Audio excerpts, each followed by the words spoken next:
When the right people come together at the right moment, when they care almost as much about winning as they do about each other, they can become the best of the best.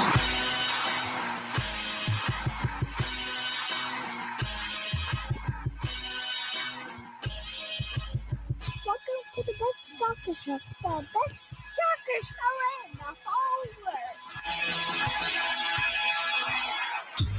Here we go. It's the Best Soccer Show. Jason Davis. That's Jared Dubois over there. What up, baby? Says Rhodius.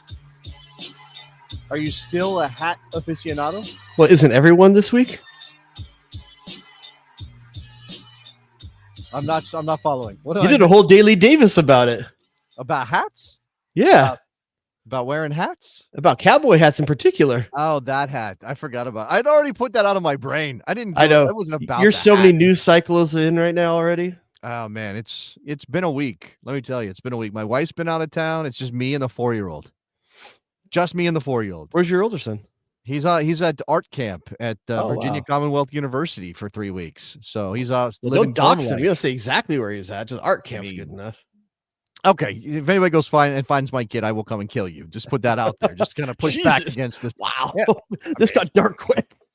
Uh, I mean, people I don't are know. getting snatched around here, but like, We just lost. Well, yeah, we just lost to Mexico in a Gold Cup final. Can't get darker than that when it comes to the U.S. men's national I team, feel can it? completely different than I think you, because I was listening to your show that night with you and Mr. Winalda after the game, and I even sent you a text on the side that I was like, "You guys are so doom and gloom." Like, I feel different about this. Do you know than I that think you that do. that Mr. Rhodius, Jared Dubois, never. First Never. of all, we're not in a great like texting rhythm right now. Anyway, I don't know. Yeah. That's just the thing. It's kind of slipped. The life and all that. Mhm. You don't really text me, and you never text me about the show. Like never. Well, because I'm rarely in the car when you're on. Like I'm working those hours, something like that. Like it's rare I'm on. But that day I had to drop my kid off someplace right after the game, like after the whistle, and I was in the car listening a soccer practice actually, and I was just like, man, maybe I'm the outlier here, because if you told me before the tournament, would you take after the Switzerland and after Turkey, if you had told me that this team would make the finals and lose 2-1 to Mexico, would you take that? In a second, I would have taken that as a scenario for that tournament. Wow. Okay. Wouldn't you? Well, yeah, probably. No, I'm not going to deny that I wasn't. Not to say I super wouldn't high. like a Gold Cup victory, but going into the tournament, I was hoping that we get out of the round. No, but this is what happens, and I think I even described it on WNBC, which you can go find that if you want. I said what happens is you have your pre-tournament expectations. You have like, I'd take a final appearance, whatever. Who cares if we lose to Mexico? I'd take it. Look at this team. We got curb stomped by Turkey and Switzerland. I'd take whatever. And then the tournament happens. Yeah. And then you get to the game against your hated rival. I say hate only in the sports context. Let's be clear about that. But that's fair. And you don't want to lose that game. And I'm not afterwards. I'm not like, I'm so mature. I can just handle this like it's nothing. I get you're immature. I got that. Oh, well, I am wearing Batman Band-Aids on my finger right now, as Jason has noted. Yeah, well, that's what I had available. What's the colorful piece on the tip? So there are 2 Batman Band-Aids happening. One is to hold man. the other one in place. I did get some depth. It's like a utility belt for your finger. I was cutting up pimientos today, and I was like, damn it. And it didn't hurt because the knife was sharp enough. It just 2 Band-Aid situation. lots of blood, just bleeding all over the place. Kind of like the state of the U.S. men's national. Yeah, I was like, speaking of putting a Band-Aid on things. Well, so look, we are here, 5 days after the final. Like by this point, everybody said all this stuff. What do we got left to say, Jared? What is there left to say? I mean, I got to say part of mine right now is where I think the fan base is being perhaps too harsh. Now, I maybe not being too harsh on where we're at as a system, but I think they're being too harsh on these players at this tournament. I think it's fine to be angry at the system of U.S. soccer and where we're at, commitment to some of our senior players, but for taking a B- C+ side to this tournament And going into it, the talking points about how this team doesn't fight and work and sweat like U.S. national teams used to, I think they actually addressed a number of those concerns that came out well in a number of regards. But how transferable is what we witnessed this summer to the full squad? And that still lingers. Like, I don't know who to be mad at. It's one of those situations where it's like, who am I directing my... I got to be angry at somebody. Can I be angry at Pulisic anymore? I don't know. Whatever, brother. You needed your summer off. Again, I don't think you handled it well, but whatever. Go off and do your stuff. I can't be mad at the players who were held back by their teams from the Club World Cup. I can't be mad. I can't be mad about Anthony Robinson being injured and needing surgery. I can't be mad about a lot of stuff. So what am I? But it's just frustrating, right? It's that thing you're shaking your fist. Why do you have to be mad? Not mad, scared. Okay. Frightened. Fair. I think that's nervous, more fair than mad. Right? Because that's where all the energy is right now. Is there anything that can happen in these next two friendly windows that would make you feel better? Could any performance of those two games alleviate that for you? I think so. I mean, I'm as susceptible to having my emotions swung by a good performance as anybody, even if it doesn't count for anything. And those are decent opponents, not the best, but those are decent opponents. I'd like to see the United States lay down a marker, even if it's in a friendly. Again, with a group that is more reflective of what we might see at the World Cup. And I think it's important to say, we don't know shit about what that World Cup team is going to look like, Jared. We don't know a goddamn thing. We don't know if Christian Pulisic's going to be there because we don't know if he's going to be healthy. I hope he is. That didn't sound like wood. Well, that is actually a wooden table. I'd show you, but okay. But yeah, we don't know what that team is going to look like. We don't know who's going to be in form. We don't. I'll take a step further than that. I think we can't anticipate what Poach is going to do roster-wise when we get to that. My man is unpredictable. I don't know that that's a bad thing in terms of some of these players. I think some of these players have been, your spot is safe for a long time and had a really good relationship with the last coach. And I'm not mad at him putting a fire. I'm not mad at him telling Pulisic, come for the two friendlies. Well, I either want all of you or none of you. I'm not mad at that. That part, sure. That part, I got no issue with. And again, I don't love, family members. Are you gonna be mad when Diego Luna's on this team and not Gio Reyna in this World Cup? No. Okay. No. I got no. I see that happening. It could very well happen, but I also think there are some troubling signs about Poach being very attached to players who maybe didn't deliver or who I would not rate. Give me one. And it could. I wonder if we'll match. I mean, I think Max Arfston came up short in a number. I'm not worried about Max Arfston because I think Anthony Robinson is that cemented as a starter. I'm worried about Ajaman, which you could make. But arguments for with the striker pool. Yeah, but I don't think so. We'll talk about Ajaman. I do think he deserves to have some words, and he's about to make his move to the championship, and this season could go a long way into proving whether or not he should be in the national team when the World Cup comes around next year, right? I don't think you're not going to judge him just on the Gold Cup. You're going to watch what happens at Derby County, and then we'll say, okay, well, is he the guy that can be in the picture? And again, it depends on where Pepe is and Balogun and a number of other guys. Does he get we have no idea, and it's not even really about I think Tyler Adams maybe came up short in this tournament compared to what I expected out of him. And I'm not saying that means he should be bumped out of the team. I just don't know if he was worthy of as much loyalty from Poach in the latter stages as he got. Expand on that because I feel differently. What are you basing that on? Like, what's your feeling on that? I just think he doesn't give you anything in possession. He gives you almost nothing in possession. And there were even a number of times against Mexico where he would recover the ball, which is what we know he's good at, and then immediately give it back.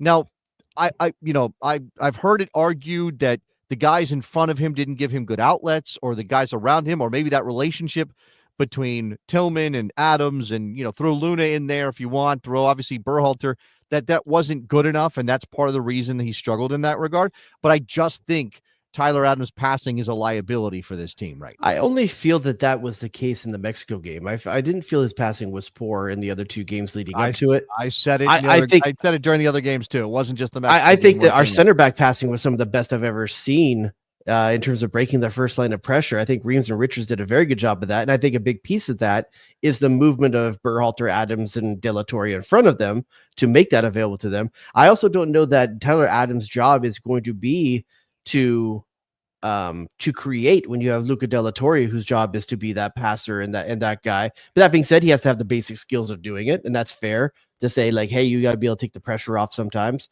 But I didn't remember thinking it, and definitely not enough to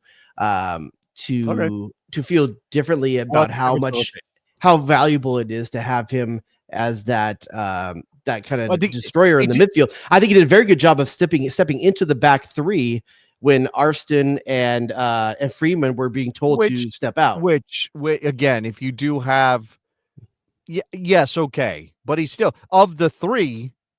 I'm not sure I want him on the ball. That's such a weird thing to say, as opposed to having Ream. But it's positionally sound in case something goes wrong. He's in position to recover. Sure, and I understand the value he brings there. I think my point was going to be, it's not about players I think Pochettino is going to bring forward into 2026 necessarily. Like, I don't know if he's going to stay this committed to Arston for that. You know, if Robinson is healthy, I don't know. Maybe he's the backup. Okay, whatever. I'll have you close your eyes for a second. I'm going to say something, and all I want you to do is to give me an instinctual number.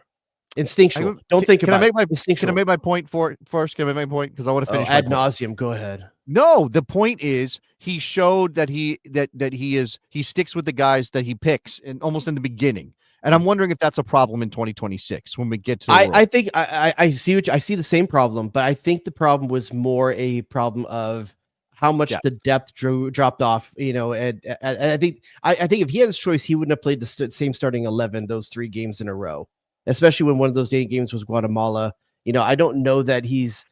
I think there would be some different moves in there. There's some different guys, you know, and maybe you find a way you don't have to do that. Because going into it, Mexico had 2 guys that were fresh in that 11, and the U.S. couldn't say the same thing.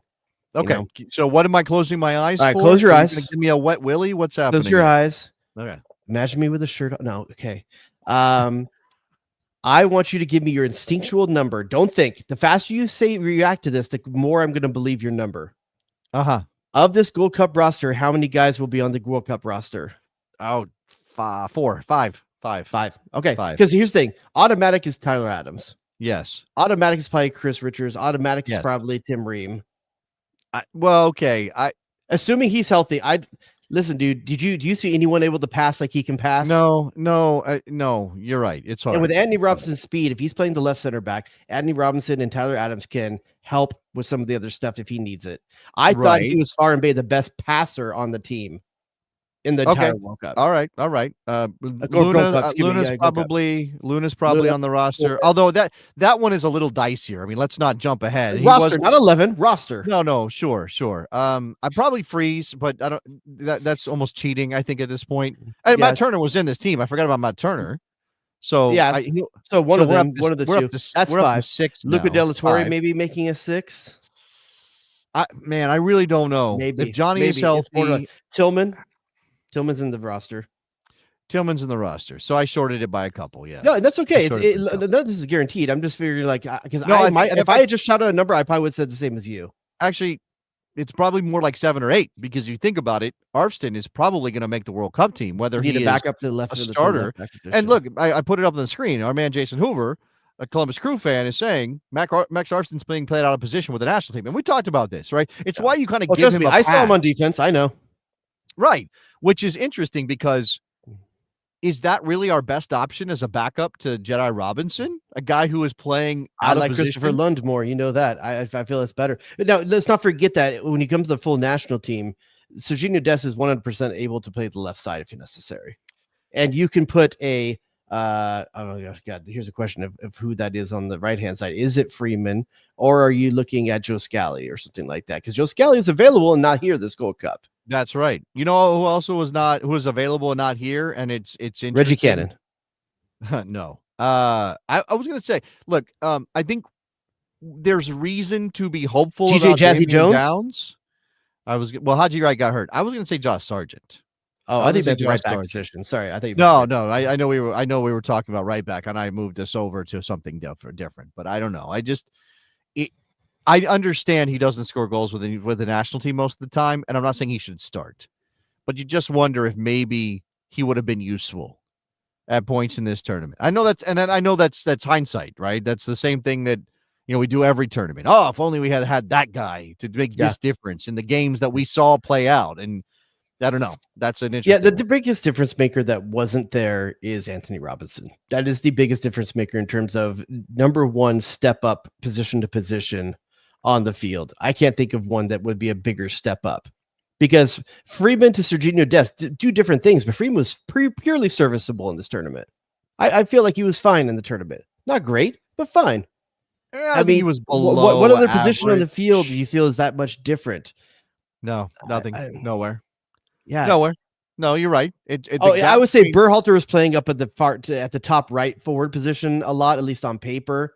And Timothy Weah would be a way better option there, even though Berhalter is essentially playing midfield the whole time. Yeah, right. Yeah, he was not playing very high, and Tim Weah would play it differently. But yeah, that is true. I suppose that is true. All right, so again, like this, there was a lot of sort of bonus to this run because we did not necessarily expect them to make the final based on what we saw going in. I mean, there are always the people who say things like, we're going to get grouped, which is insane. It's always an insane statement, and it's something like a Gold Cup. In a World Cup, maybe, but, I don't know. In this case, I think that was doom and gloom. That was probably overstated. Obviously, Pochettino was playing with his lineups against Turkey and Switzerland in a way he wasn't going to play with them in the Gold Adams Cup. barely played in those two games. He was dealing with that turf toe thing, so he wasn't even available. I do think that this team lacked, as much as I liked what Aubameyang did at times, and he is sort of the ultimate divisive player now. Like, I know there are other players who will divide. He's that blue chip player getting drafted out of high school into the NBA. Like a Kobe, a Kevin Garnett, a Carmelo Anthony. Like, it's there. You see it there. You see it. Yeah. It's like it's there, but it's not ready for prime time. It's Kobe shooting air balls in the playoffs his first year. When you see that there's stuff out there, it's like, oh, this dude could be good if he puts it together. But this is the thing, though. This is what it's really hard to sort of. It's really hard to like swap him out mentally and go, well, we would have been better with this other person.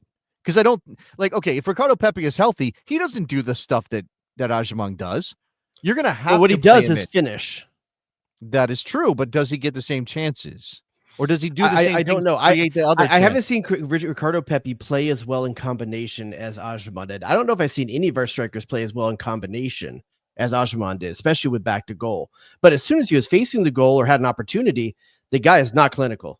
He's not, or at least he was not confident. Let's say it that way. No. He was not confident. And I think maybe one goal turns that around at some point, but it definitely wasn't good enough in terms of finishing, which is ultimately the striker's main responsibility. Ricardo Pepi is the best player we have in that regard. That is a fair point.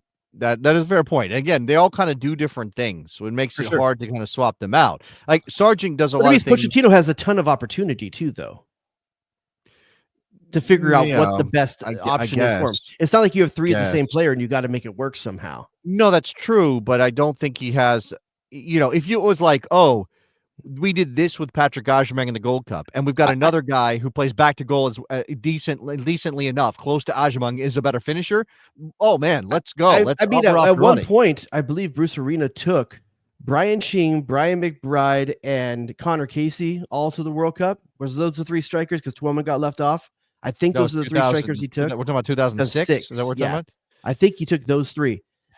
That's very different. If you think about it, those are three guys that do all the same thing. For Arena, he wanted to execute one plan, no matter which of them was available.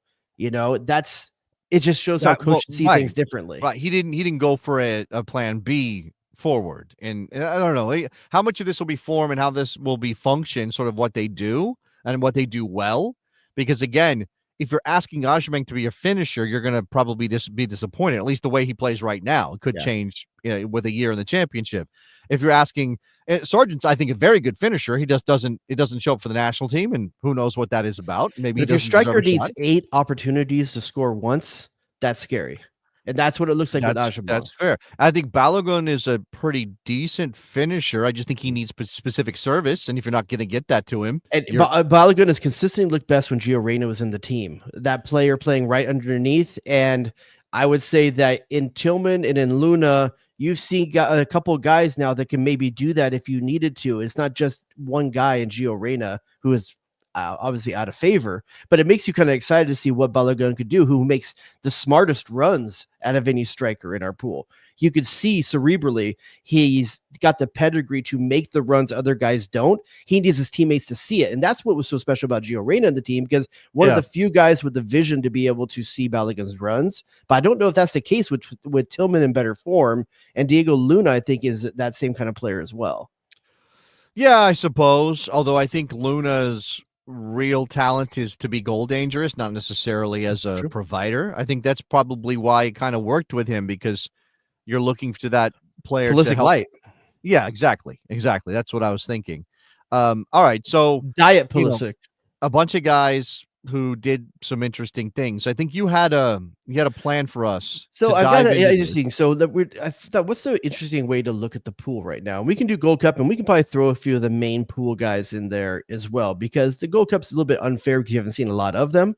But what I've done is I've made a version of a tier list here, where the tiers are made up by the people and names that we recognize whose careers have been in the U.S. national team. So from top tier is the Donovan Dempsey tier, the double D. Like, that's the best national team careers that have happened for U.S. soccer. Maybe you could make the case for someone else. I'd like to see you try, but that's that tier, that Donovan Dempsey tier is number one. So that we're talking about when these guys' careers finish, where do we think they'll be? What's their ceiling? Which is unfair, and it's wildly speculative, and that's fine. We're just going to have that conversation. And at the end of the day, we may look at like fools 5 years from now, but let's just have it. Hold on. Before you dive in, because I brought this up, does DMB, DeMarcus Beasley, belong in that tier? Because Trooper Barry is asking. Okay, so if I ask you to make a Mount Rushmore of U.S. soccer, is DMB on it? He's hanging around. He's lurking. He's around it. Who's on Mount Rushmore first? Who's on Mount Rushmore first? Claudio Reyna. It's 4 Mount Rushmore. Is Claudio Reyna or DeMarcus Beasley on it? That's a tough one. I think it's Claudio Reyna. You think it's Captain Claudio Reyna? Multiple World Cups. One of the best club careers of all the time of the U.S. national team. Well, club career is not factoring in. We're not factoring club career. This is completely. What about Tim Howard? Man. See, that's what I'm saying. They're in this tier, but I don't know that it needs to be named after them, because when you think about your Mount Rushmore, everyone's Mount Rushmore will have those two guys on it. You won't find a Mount Rushmore that doesn't have Donovan Dempsey on it. That's right. That's why the tier is named after them. They are in that tier. No, I got it. I got you. Okay. All right. Okay. Go ahead. All right. So next tier down after that, this is someone who had a good who's going to have a good national team career. It's not going to be the elite level, but someone that is just going to be there and a stalwart for the national team, and that is the Michael Bradley tier. Michael Bradley. Okay. You can't look at his national team career and say like that guy didn't do something for us. One day, at some point, maybe in a bonus app, we're going to do the most underrated national team careers, and Michael Bradley's name is going to come up. Also on the club side as well, if it's low key club side, next level. So this is the yeoman, everyday, kind of good, kind of bad, upside, bad side. I mean, the person was always in the national team and never made you feel great about it, but they were always there. And that's the mixed Discarud tier. Third tier, mixed Discarud. These guys, the good hair tier. These guys are in the mix. All right. Got it. This is your Discaruds. This is your Ricardo Clarks. That kind of player. Maybe like a Brad Evans or something like that. Feel like there's got to be a midfielder we're missing. Rico Clark is an easy one, but he also has a high profile mistake. Juan Francisco Torres, Paco Torres, Paco Torres, Gringo Torres. I think Gringo Torres is in there. Interesting. Okay. All right. Next level. This is the U.S. national team player that played a lot of U.S. national team games. Fan base doesn't understand why. This is the guy that's just like, maybe he's your scapegoat. He's gonna get some games. I think you're gonna underrate somebody here with this tier too. Oh, I'm sure. I probably will. But I'm going by what the fans talk about. Okay. Oh, by the way, Jackie put a good one in there for either the Discarud, maybe even Kyle Becker. Yeah, but he may be Bradley-esque. I mean, it depends. He's in between. Kyle Beckerman is Bradley-esque. Think about tiers. Not he's Michael Bradley, but I don't know. He played really well for the national team. He played really well in 2010. But you're right. It's probably a mix. Sorry, it's probably a mixed Discarud. But this tier, the fourth tier down, is the Jonathan Bornstein tier. Can I add a tier? Can I add a tier? Shit. Bornstein. I'm Where- adding where- a tier. I'm adding the frustrates the fuck out of you tier. That's the Bornstein tier. What do you mean? That No, is the Bornstein tier. No, that's the Jossie. Are you talking about Zardes wasted tier. potential tier?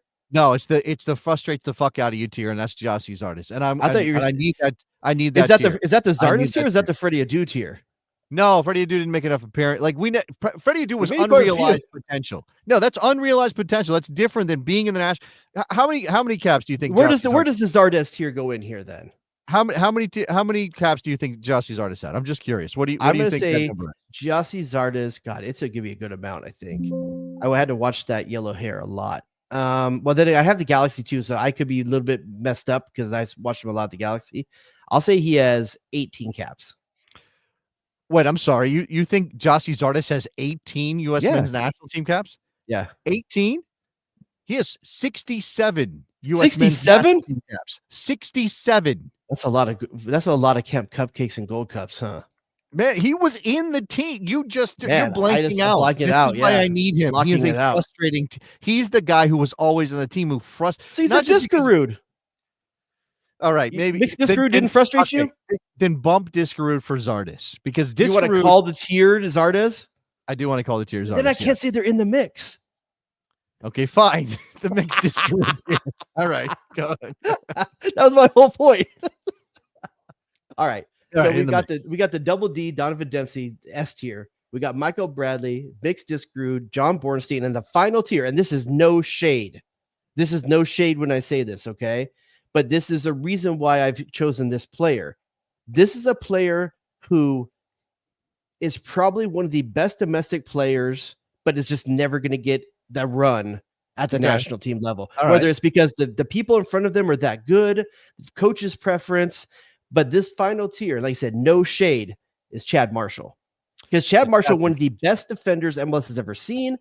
And his only fault is he had to play behind Jada Merritt, Carlos Bocanegra. Like, there were guys that kept him out of this team. Late era Greg Berhalter. Like, there were guys that were there. Yeah.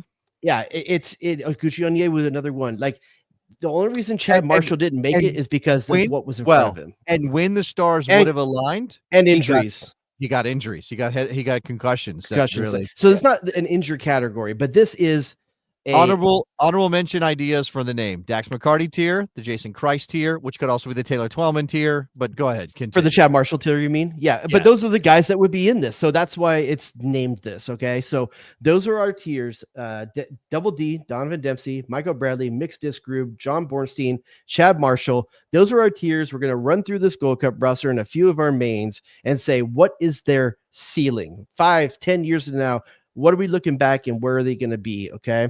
So Jason, where do you want to start? Because I'm writing down as you do them. So you'll probably need to have the pool in front of you or the roster in front of you. Okay. We can do a few off memory, you know. No, I can have the roster. So you want me to just pick a name from this team in the 2025 Gold Cup and just start going with it? Is that what you want me to do? You just want me to give you a name? Yeah, we'll have a discussion. Yeah.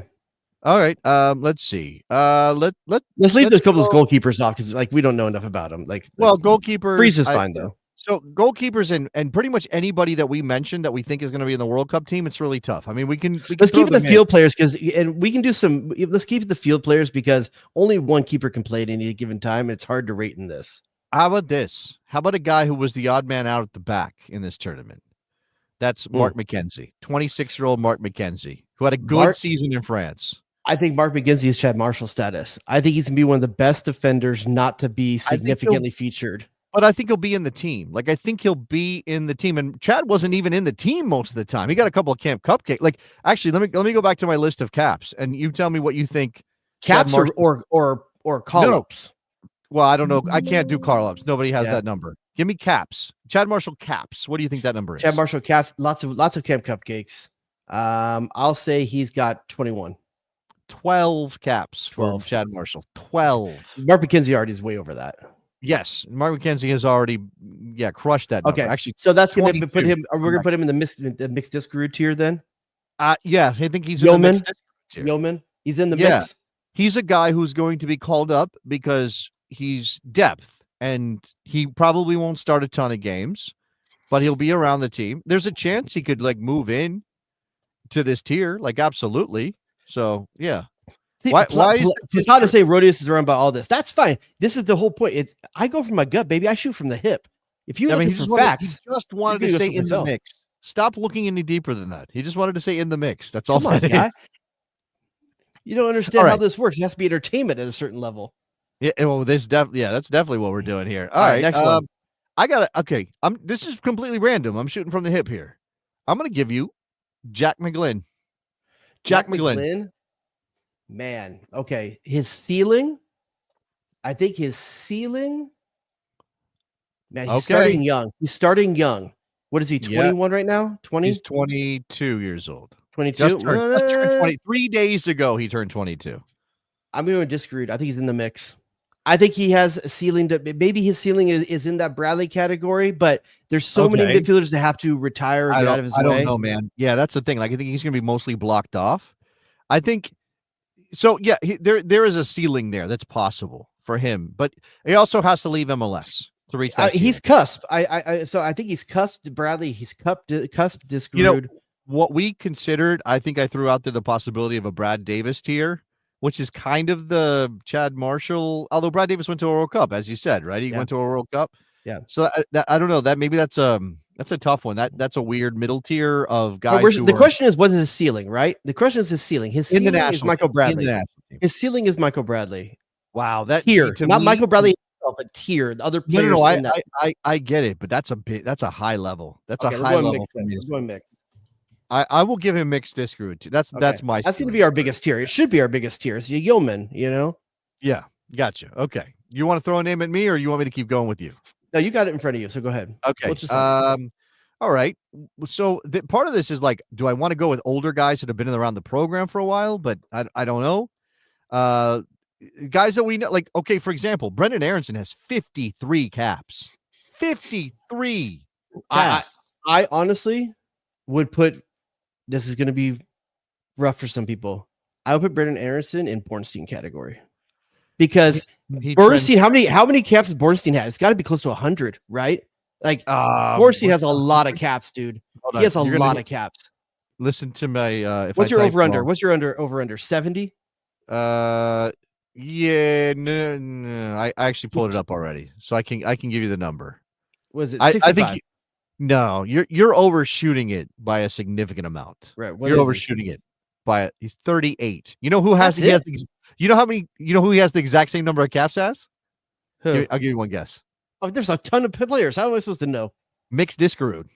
Oh, really? They both have 38 caps. The reason why he's a Bornstein, because he's frustrating.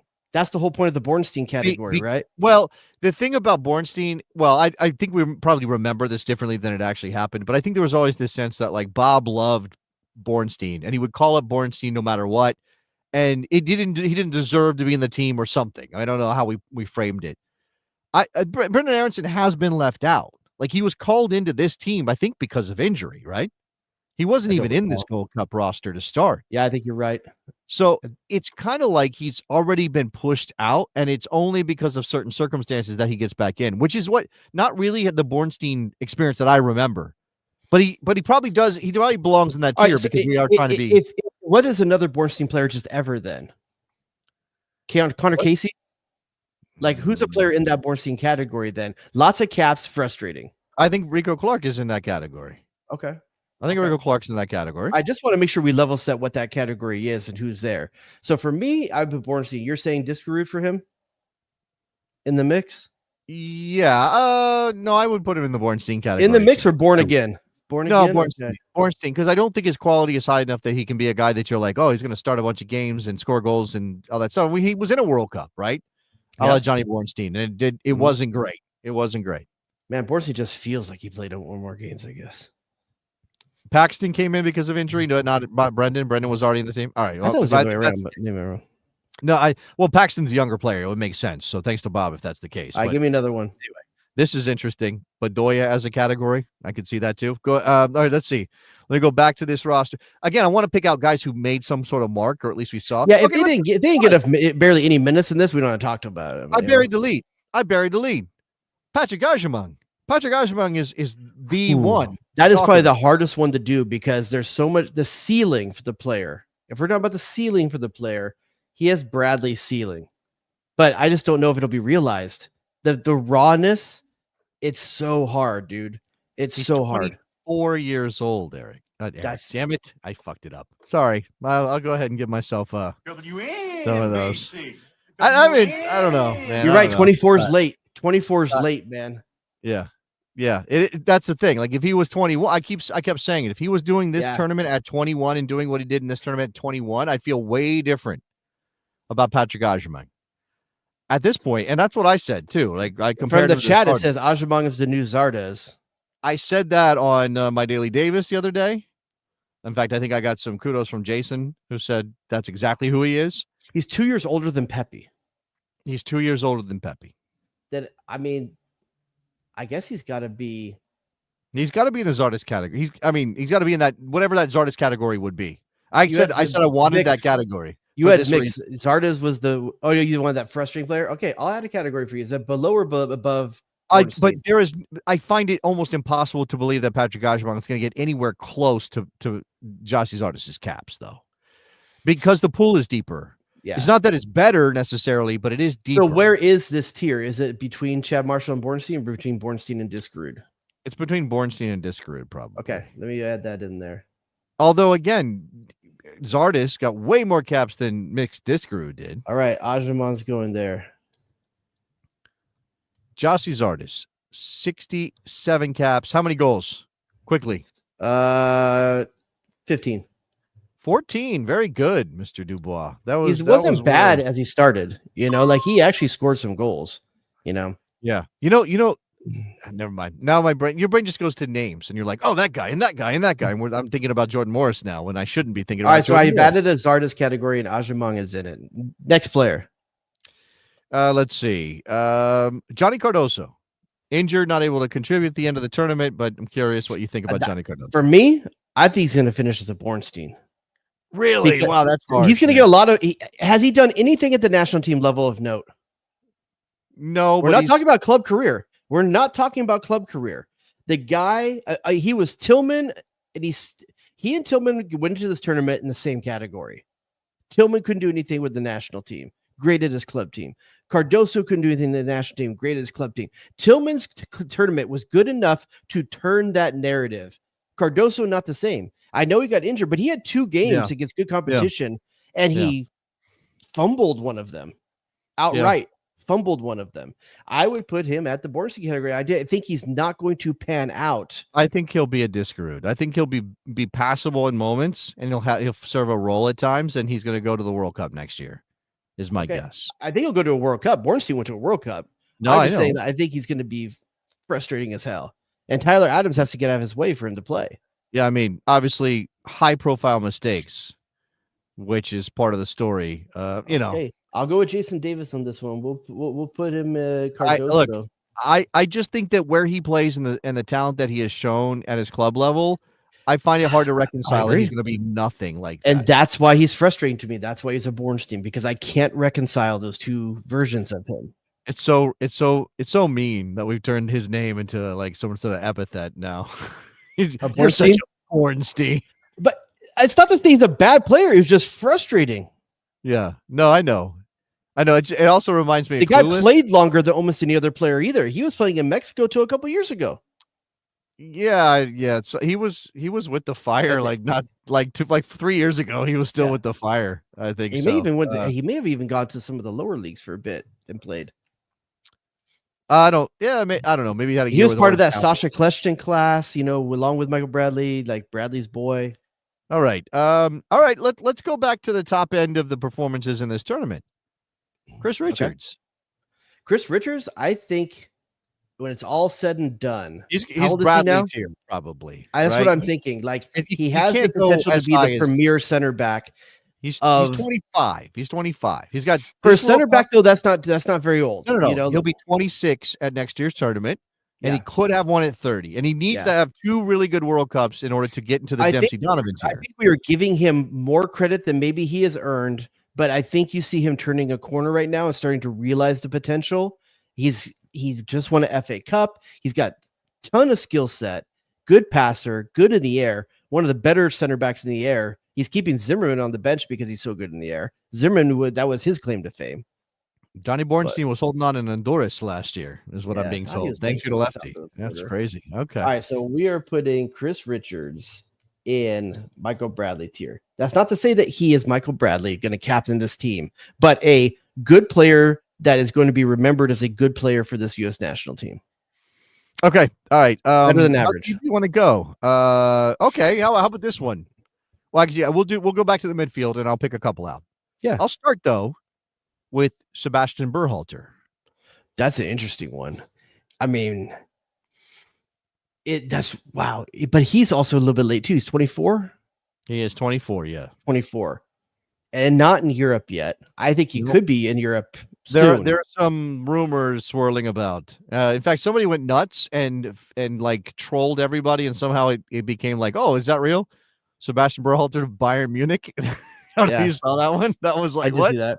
It made it around, but it turns out I don't think there's anything to it. No, there's nothing to it. Maybe fourth best tournament of all the players out there. Definitely came in because leaving way better, higher stock than what he went in. Oh, absolutely. But he didn't have any stock coming in. He's got 6 caps. So this is it. His caps have come in this window, this summer. I think his ceiling, due to being 24 already and not in Europe yet, is going to put him in the mix. I think so. Yeah, I think so. But I will say this: he could get World Cup minutes. One of the best servers in the ball since Eddie Lewis. Like it's one of the best servers of the ball. Like, how long have people been talking about dead ball service with this U.S. national team being wasted? You know, alone is going to keep him in the back of Poach's mind when he's making decisions out there. And that's the thing. Like, do you want him as an option off the bench because he can provide service late in the game? But is he good enough all around as a midfielder to start him over somebody else? Right. So maybe I don't know what the scenario would be, but you're going to bench him for Weston McKennie. You're going to bench him for Malik Tillman if he's in form. You're going to bench him for Yunus Musa, depending on where he is in his career at that moment at a World Cup in a big match. I mean, these things are sort of open questions that we don't. Let's do this one. Okay. Diego Luna. Yeah, that's the other midfielder I was going to bring up. Diego Luna, what, 21? Diego Luna is 21. 21. Probably going to get a move real soon. 22 in a couple months. I'll be shocked if he's in MLS at the start of next season. There are rumors about Celta Vigo, Luca de la Torre's former club, sniffing around. That's what Tom Bogert Spain said. Is a great place for him. Spain's a great place for him. Could be just he just be careful with the bread and the But listen, that's what this conversation is supposed to be about. It's supposed to be undisciplined and irresponsible, right? Oh, the bread. I see what you mean now. Okay, I got you. But this is supposed to be an irresponsible conversation. Out of every player at the Gold Cup, is he the most likely to maybe achieve the Donovan Dempsey status? I don't think that's his ceiling. I hate to say it. I don't think that's his ceiling. I just don't think. I think he's going to be a very good player for the national team, and I think he'll. So you're saying there's no one at this Gold Cup that's in that tier? Okay. No, I'm not ready to do that. I don't think that there's anybody that's showing. Then I will put him in the Bradley tier. Yeah, I think that's fair. I think that's probably where. Like, and he's also going to get 3 or 4 years without Pulisic at his end of his career. That's possible. What, 4 or 5 years younger than Pulisic at this point? Yeah. I mean, I think that's possible. I think he could have a very good career. Okay, so let me go back to my list of caps and goals. Right. So I do want to address what we said just real quick though. I'm sorry. We're saying no one here Donovan Dempsey status, but let's remember something. Where did Donovan and DeMarcus Beasley, who's also in this tier, where did they start? What do you mean? A one tournament performance at the Gold Cup. No, like sure. Yeah. These guys broke out at the World Cup and we're at the Gold Cup and we're in the World Cup in the summer. Like, absolutely. No. Diego Luna could be but I just don't. Luna's not going to bump Pulisic from his spot. But Pulisic is also an often injured player. No, he is, and okay, but I'm presuming a healthy Pulisic. As we all should. If Pulisic's not healthy, then there is a possibility for Luna But if he starts at next World Cup through injury or whatever, but his ceiling could be up there. I don't think it is though. I just don't think he's better than Dempsey was at 21. Dempsey was playing in college at Furman. Yes, that's because of the college thing. Absolutely, and it's tougher. I don't know that he has to. Dempsey is the one that makes this more complicated because he developed at 23 and 24 into one of the best players we'd ever produced or ever had. That work rate, the So, grit. I'm going to go down the list of goal scorers, right? Because this is attacking players, right? Okay. I have the list of assist guys too, but let's do attacking players. I'm going to go down the list, and you stop me when you think I'm at a name that feels like Luna could measure up to that player at the end of his national team career. Okay. All right. So Dempsey and Donovan at 57 goals each. Josie Altidore 42. Eric Ronaldo 34. You want me to stop you when I think we get there? Is that what you want me to do? Yes. And we're evaluating as a striker. I'm evaluating. He's a tweener like Donovan and Dempsey. I'm just going to mention the names then. I won't mention the goals because I'm kind of just doing attackers because I think Luna's greatest skill right now is goal scoring, even though he does have a pass in him. Yep. But obviously Dempsey, Donovan rather, is all-time goal. So am I stopping you where I think there's a player that equal, or where I think his goal total will be? No, where you think that player is about what you think. Okay, will go ahead then. We're at Wijnaldum. Is that where we were? So Dempsey, Donovan, Altidore, Wijnaldum, Pulisic, McBride, Moore, Murray, Eddie Johnson. This is tough. It's already getting tough because I think Diego Luna could be better than Joe Max Moore, but Joe Max Moore played in an era where he played a lot more national team games. There was a lot more national team games going on. That's a tough one. Joe Max Moore was playing for the national team before MLS existed. That's so true. Yes. It's really tough when you talk about Wijnaldum, when you talk about Joe Max Moore. I think Diego Luna's career could be. I mean, can I see Diego Luna one day playing for an Everton level team player for 1 or 2 seasons? Maybe for 1 or 2 seasons. That's what we're talking about when we talk about Joe Max Moore, right? But goal total with the national team? No, I don't think even close. Will he be better than Ernie Stewart was in his career? Ernie also started before MLS in the national team picture. Ooh. And that's, again, I think Ernie Stewart's a comparable level to Diego Luna, a stalwart in the Netherlands, a guy that was well regarded. I think, again, I don't think his goal total will eclipse Ernie Stewart's, because what's Ernie Stewart? Yeah, probably 18 to 20? 17. Okay.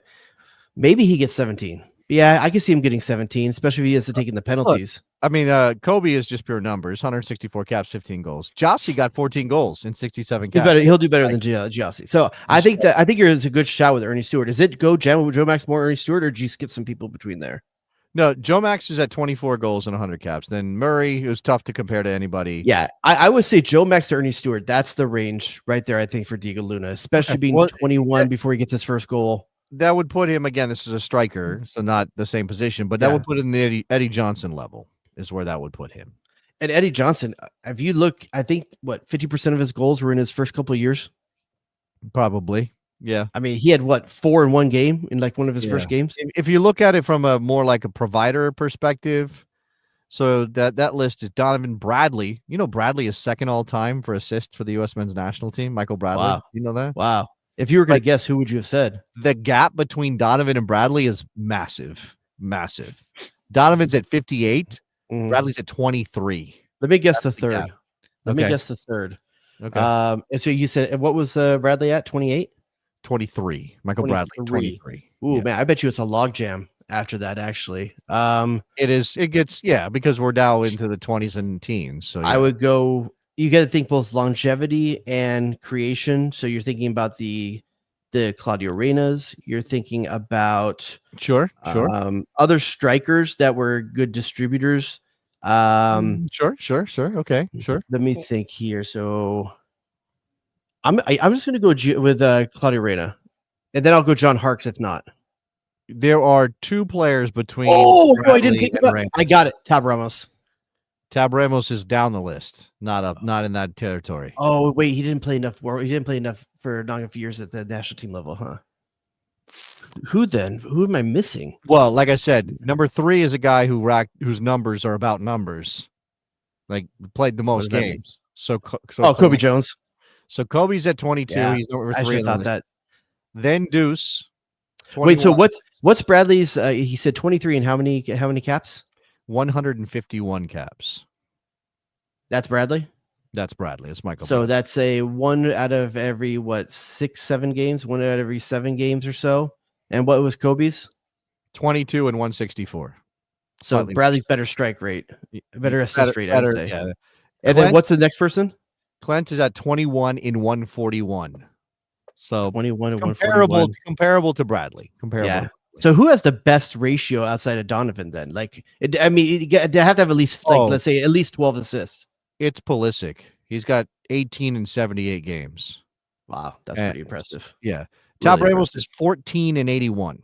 This is Tab Ramos. But actually, you got Claudio at 19 assists and 112 caps. That's right ahead of Pulisic. Yeah, but at that strike rate, 14.81 for Tab Ramos. If you extrapolate that over Bradley and Kobe's cap numbers, he kills him.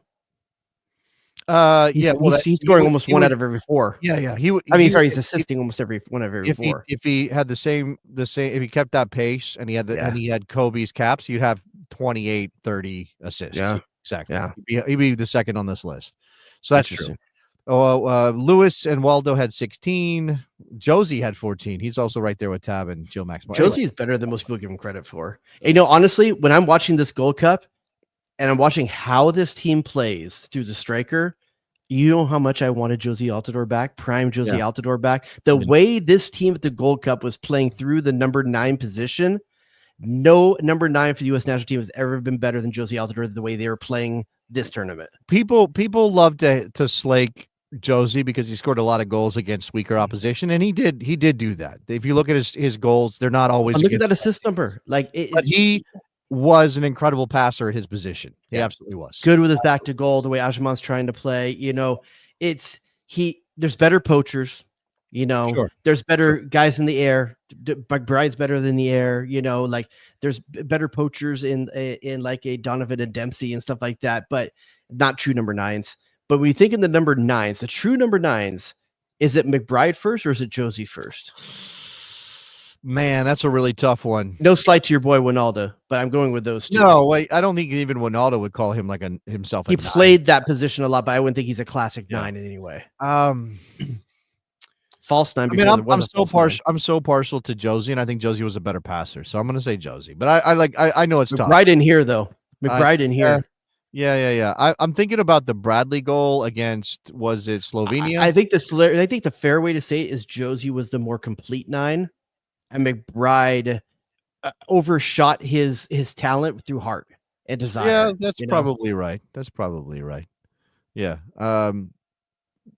Anyway, like I said, I'm thinking about that goal that Michael Bradley scored against Slovenia, which was all about Josie winning a header at the top of the box to put it into Michael's. But anyway, that's do we have a player who can go and win that ball right now? Who's going to set that up?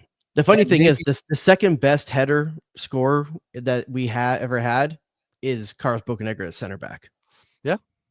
I would love to know how many goals did Carlos Bocanegra have for the national team? Did I have that open? My list? Yeah. Give me a second. I'm gonna say over under on 10. Over on 10. What do you think? I think probably wow. That's exactly the over under. That's really tough. Yeah. Well, 10 and a half, I should say. I'm gonna say I'll give him. I'll give over that. Yeah, 14 goals. Same as Jossie's artist as a center back, and I would wonder what percentage of those are with his head. Yeah, I mean, dude was legit. And he's not the tallest defender either. No, and he even played left back at times, so he's kind of. Well, I can tell you when I played against him in high school, he was a striker. And he was the best striker around. Obviously, set pieces, it doesn't matter if you're playing left back or UCLA changed him a bit, but yeah, but interesting indeed. Obviously, I think. Do you think Chris Richards beats that in his career? What does Chris Richards have right now? 3, maybe 2, 3, 2, 3. He's got 3, so he needs 11. But hasn't been this real starter yet. Yeah, he's going to start. Look how dangerous was he on set pieces in this tournament? If he gets the service that he got in this tournament, he could do it. He could get there. 11 though is a lot for a center back. His rate is a little worse. What's the next highest center back on that list? When you look, is it Eddie Pope? I guess you could make. I don't know how to. I can't search. Balboa, Lawless. Let me look down the list and find the first center. So Lawless Bocanegra's the first center back on the list. No surprise there.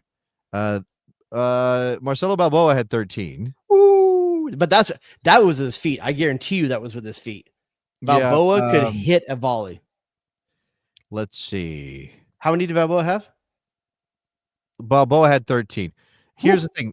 Vermees played in a couple positions. He had 11 goals, so it's tough to put him in the list. Yeah. Man, we're into some Tony names. Sana was up there, but he played a lot of positions.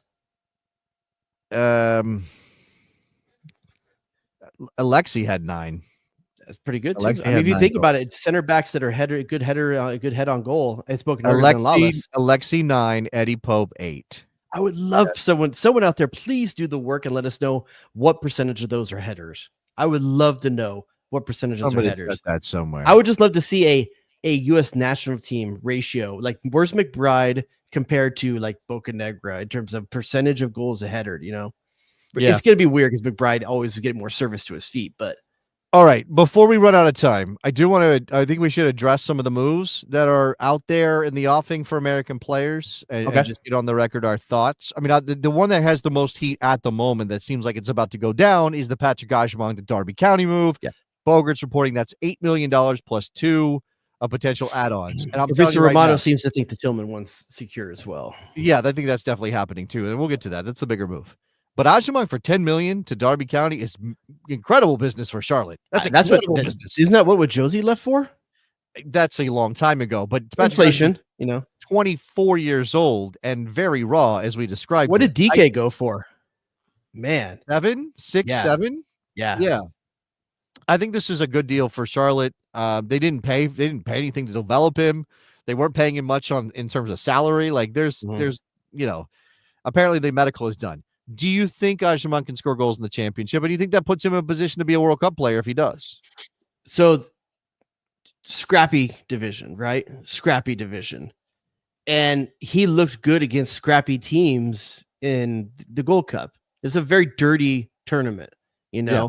I think he looked at home in those. I think his speed is going to give problems to some of the defenders in that. It's just a matter if he's refined enough to finish.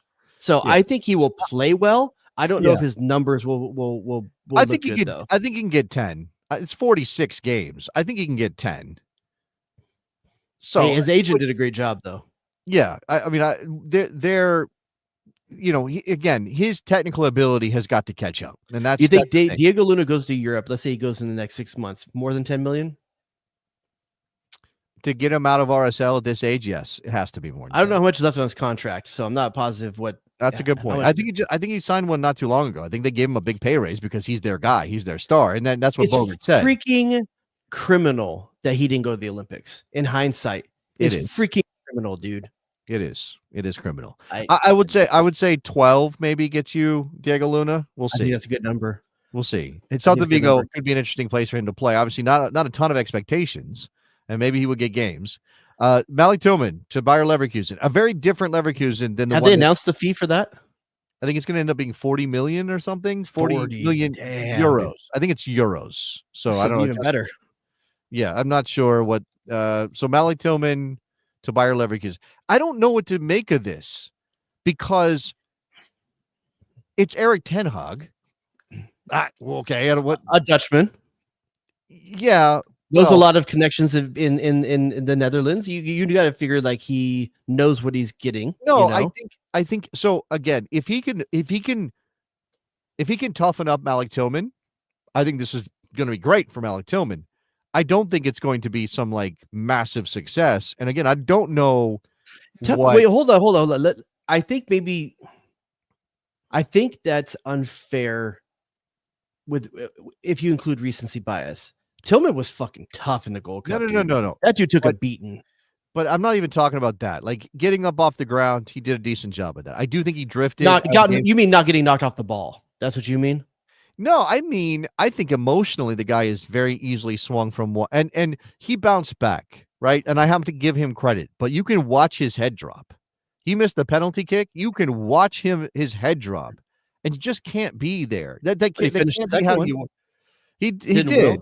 He did. I don't know. I don't know. This is what Nate's saying. Malik's body language makes Gio look positively jubilant. But this is also something that you're always going to wonder for any team leaving the Eredivisie for a bigger league.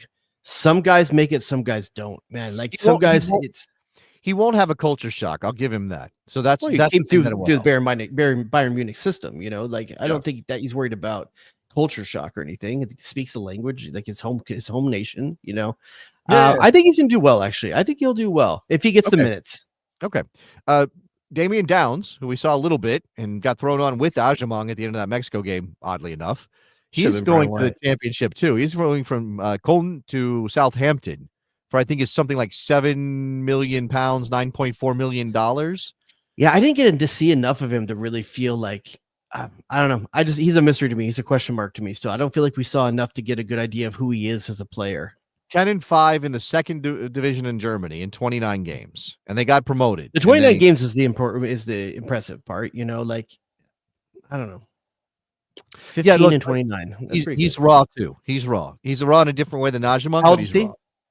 He's 21 at this point, I think. 21 years old. Yeah, Damian Downs. Hey, listen, you can't say that the players of this Gold Cup didn't leverage it. I mean, they're leveraging it. These guys are getting moves coming out of this tournament. They showcased Diego Luna, and I expect we'll hear something about maybe Max Arston or a Freeman as well. Some talks, maybe Reggie Cannon level moves. Like hopefully not the same style with going to Boa Vista or something like that. But I think there's moves out there for a few of these guys if they can strike where the iron's hot. The other one is Tim Weah. It looks like he's not wanted at Juve. The Club World Cup was not a thing for him, really. It sounds like they're mad at him for turning down the move to Nottingham Forest as well. Well, I can understand why he doesn't want to go to Forest. Forest is getting their players picked off. Selling constantly. Yeah, all kinds of stuff happening there. Marseille is now entering the picture for Tim Weah. And look, he had a good run in France at Lille. I don't know if it's a disaster he goes back to France. As long as he plays as a striker. That's the thing, man. Like he needs to answer this question for himself. Is he a fullback or is he a striker? It's a forward. His last two teams, it's been a mix. Yeah. It has been tough. And that makes it difficult to kind of pin down what we should expect of him. I don't know. I think he's a good player. He'll be in the national team picture no matter what, as long as he's playing games and playing regular games. So there's that. I don't know that we have talked about Matt Turner going to France. That looks like it's going to happen. And now Lyon. He almost got screwed. He almost got down to the second division. Well, Lyon was relegated because of their finances, but now that's been reversed, which I think we all expected because that's how these things go down. Good news for both he and Tessman. We'll see if it sticks. Yeah.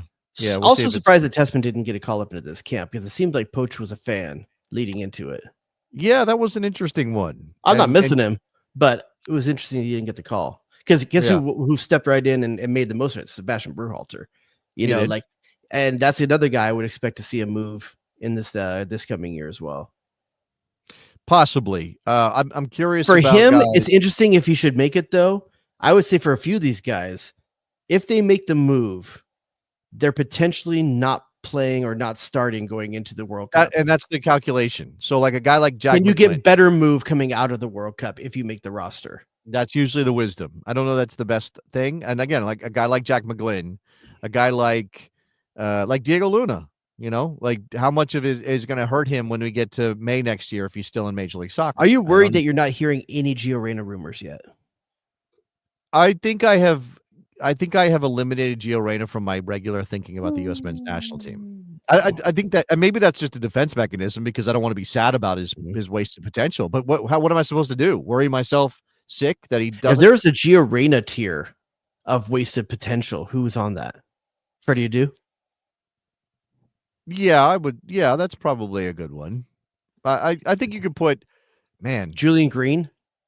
I think you could put Eddie Johnson in that category. Actually, I think Eddie Johnson. Remember when he went to Fulham and he flamed out at Fulham and then he was bouncing around for a while and it was like, no. It didn't happen for Eddie. We thought he was going to be the shit, and he wasn't the shit. Julian Green did that move though. That was like, oh, he's an attacking player, and he's got all this panache because he came out of the Bayern system. And then what did he end up being for the rest of his career? A deep holding midfielder in Germany in the second division, generally speaking. So anyway, Eddie Johnson was decent. He just wasn't what we thought he was going to be. He wasn't consistent. He definitely wasn't consistent. All right. We don't have a lot of time. I disagree, Bob Z. John O'Brien is not in that category. That's an injury situation. Yeah. That's not about him. Do you want to talk MLS at all, or do you want to save that for another time? Well, if you want to talk about the fact that Ricky Puig has grass on his cleats again. Oh, I didn't know that happened. Came back to training yesterday. I don't know. He's getting back there. So for me, how's the hair look? Oh, if you know what the hair is like on point. You know, I can't. By the way, your hair was looking really good. It was. Now it's like, oh no, I know I messed it up. When it got on the call, it's like, man, you're looking swelt. I got a haircut yesterday. Now, I think I'm a pretty average guy in this regard. I don't like paying a lot for a haircut. It bothers me. What's a lot? We're gonna get to that. It bothers me to pay a significant amount of money for a haircut. Can I guess now, knowing that, what your haircut costs? No. You're not going to guess what this haircut costs. Well, okay, yeah, you can guess what. You didn't go to your regular guy? I did not go. I don't have a regular guy. Oh, what the hell? Because I don't trust anybody enough to keep going back. Because every time I think I got somebody, they screw it up the next time, or it's not as good, and then I get annoyed. What? What? You have trust issues. I have trust issues with barbers. Absolutely. Yeah, people cut my hair.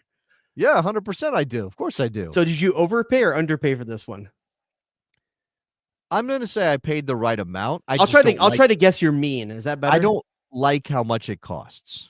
Okay, for a baseline, I'll tell you what I pay in California. What do you pay? Before tip or after tip? After tip. $50.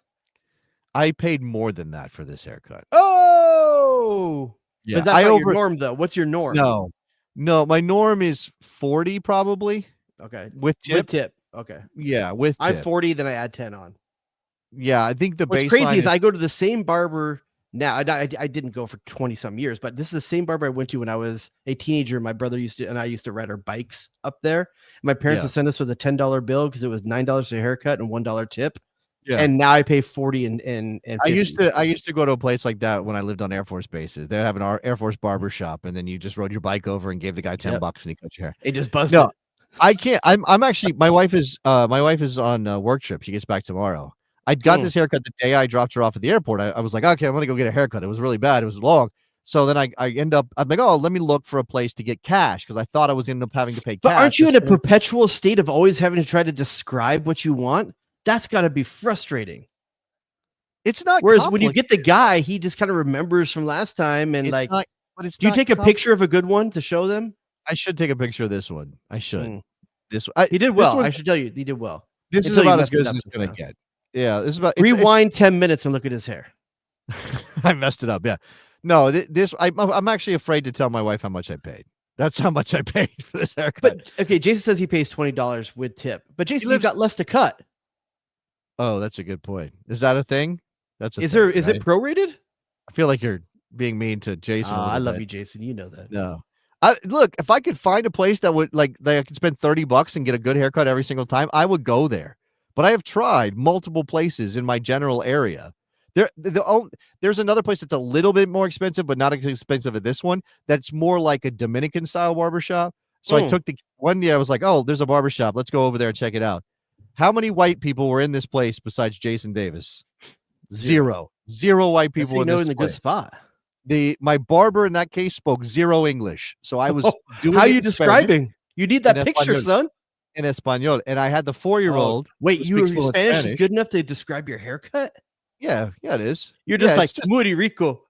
Is that you think you describe a haircut in Spanish? It means you pay a lot of money. Rico. I mean, they're expensive, but it's a little Spanglish because you can say the word fade and they know what you're saying, and you don't have to translate the word fade. So anyway, anyway, in that case, that was a good one. It was just a little bit intense, and I was like, oh, I don't want to pay that much. I'll go to another place, and didn't get the haircut I wanted, even though I'd been consistent.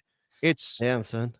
It's a thing, man. It's a thing. Like, it looks good, but I may be overpaid. It was what I didn't know what it was. Whatever this is right here. It said barber shop. It said Heritage Barber Shop. And then I walked in the door, and I probably could have turned around and left, but that felt like a weird thing to do. And I was like, oh, this is one of those places.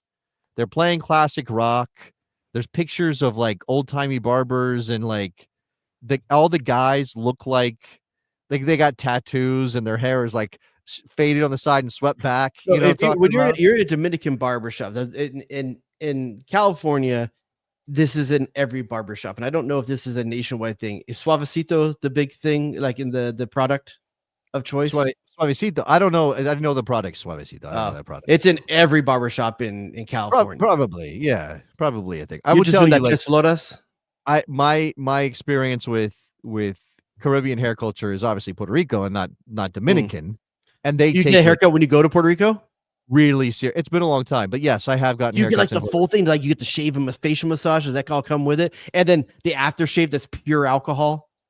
Yeah, everything. I Yeah. mean, I'm getting lined up like here. Like they're lining me up everywhere. Like the guy that did it last time is like a Got family friend, your chin strapped on tight. and he's like having me blow out my cheeks so he can get the right lines. If I know Jason Davis, true or false?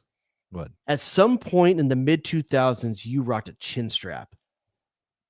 I don't think I ever had just a chin strap. I can see it. I don't think so. I think you were a chin strap.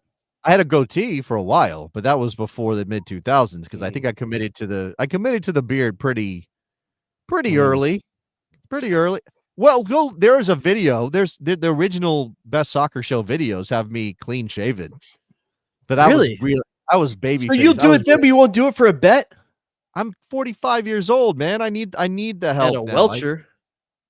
Okay. Oh, by the way, just speaking of shaving, I just taught my kid how to shave my oldest last week or like a week Oh ago. yeah? Yeah, my the 17-year-old he shaves. I don't really oversee anything anymore. I just let him do it. I don't know what he shaves, but I taught him how to do his face. Okay. All right. Does he look? I mean, we're talking about like baby hairs, like barely. It was a good amount right here. It was Okay. blonde too, so he doesn't like. He's like, Dad, I gotta get rid of it. People are thinking it's on purpose. It's not on purpose. All right. All right. I think we've gone over our allotted time for the evening. You're welcome for the barber talk. Yeah, that was great, right? That's what everybody comes here for. Barber talk and drops. See, that's why we need a soccer barber shop where we talk about soccer at the barber shop. Man, I think you've got $1 billion idea right there. Cleats and cuts. Ooh, is it cleats and cuts? Is it?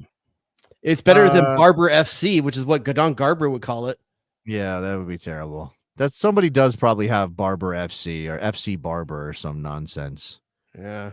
All right. Yeah, this is what I was going to bring up. And this happened. I mentioned this in my Daily Davis, which I don't know if you watched the last one that I did. Not yet. But I did a little video talking about Alexi and the Hat. You know that. Oh yeah, I did watch this. I saw the title. I didn't, and I saw the thumbnail. Okay. Anyway, it got posted to Reddit, not by me, by somebody else, and some of the comments were not too kind to your boys over here. Somebody said, "Me and you?" Oh, yeah, somebody said, I caught strays. Well, the show caught strays, which you're involved in the show. So it said, like, is the Best Soccer Show still a thing? And somebody replied, like, yeah, they brought it back after a hiatus. I listened to half an episode. Those drive time sound drops are annoying. Sorry, it's cool, but which, you know, I man, to each their own. Go find someone with a British accent. You'll. All right. Hey, you know what? We're out of here. Playing one right now just to piss him off. Which one? Which one did I play? I don't know. Though? Those are the most annoying one we have. That one's got the accent that legitimizes us. Oh, okay. Some of these are like quieter, and you told me they were really hot earlier, so I turned them down. Can I get a manager? Can I please get a manager? No, that one. This one. I think I'm starting to like Cincinnati. Just all the Nicky Stupid Sausage ones. The Sausage King of Chicago. Get that one. No. Oh, these are all the old school ones. Oh, Michael freaking Orozco. Where's he in this tier? there he is. There should have been a Roscoe Fiscal tier. Michael Orozco Fiscal. Yeah, that's true. All right, we gotta go. I'm out of here. See you later. Bye, guys. Bye. Let's play the song. Get out of here.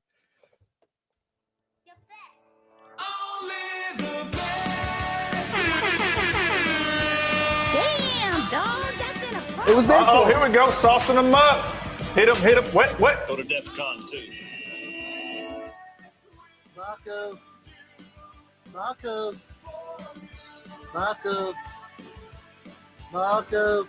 So feel respect for the Gegner. So feel respect for the Gegner.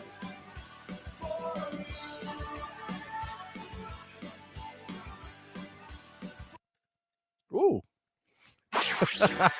Jay Rodius.